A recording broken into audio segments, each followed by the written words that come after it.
আগরতলার লঙ্কামুড়া বিনপাড়া এলাকায় দিন দুপুরে বাড়িতে চুরির ঘটনায় চাঞ্চল্য ছড়িয়েছে। অভিযোগ, জীবনচন্দ্র দাসের বাড়িতে চোরের দল হানা দিয়ে প্রচুর পরিমাণে স্বর্ণালংকার ও নগদ টাকা নিয়ে পালিয়ে যায়। পরিবারের দাবি, দিনের বেলায় বাড়িতে কেউ না থাকার সুযোগে এই চুরির ঘটনা ঘটে। পরে বাড়িতে ফিরে বিষয়টি নজরে আসে পরিবারের সদস্যদের। ঘটনার পর খবর দেওয়া হয় পশ্চিম থানায়। পুলিশ ঘটনাস্থলে পৌঁছে প্রাথমিক তদন্ত শুরু করেছে। চুরির ঘটনায় কারা জড়িত এবং কিভাবে বাড়িতে প্রবেশ করে চোরেরা তা খতিয়ে দেখা হচ্ছে। এদিকে ঘরে থাকা মূল্যবান সামগ্রী চুরি হয়ে যাওয়ায় কান্নায় ভেঙে পড়েন পরিবারের সদস্যরা।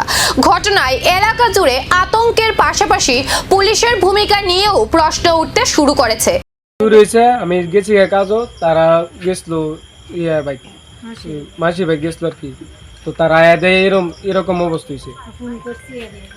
আমি দেখলাম বাড়ির মধ্যে কিচ্ছু নাই, সব ভাঙ্গা করে রাখছে।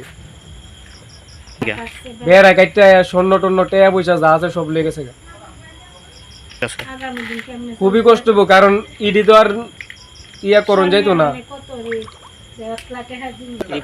এতে আমরা কই পামু, আমরা সবকিছু লয়ে গেছে গা, যা কিছু আছে জমাই না আসলো। ইডি তো আর একদিন আর 2 দিনে জমাইছি না, এটা বহুত কষ্ট করে জমানি হয়েছে।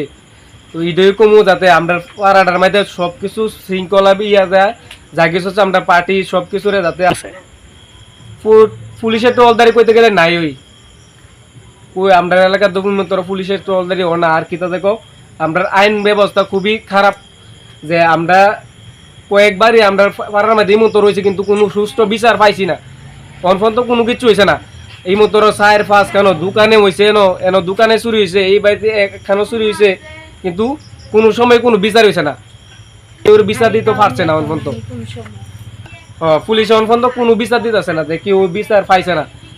এর বাড়িতে যা ক্ষতি হয়েছে সবাই ক্ষতি লই বই রয়েছে, কেউ বিচার পাইছে না।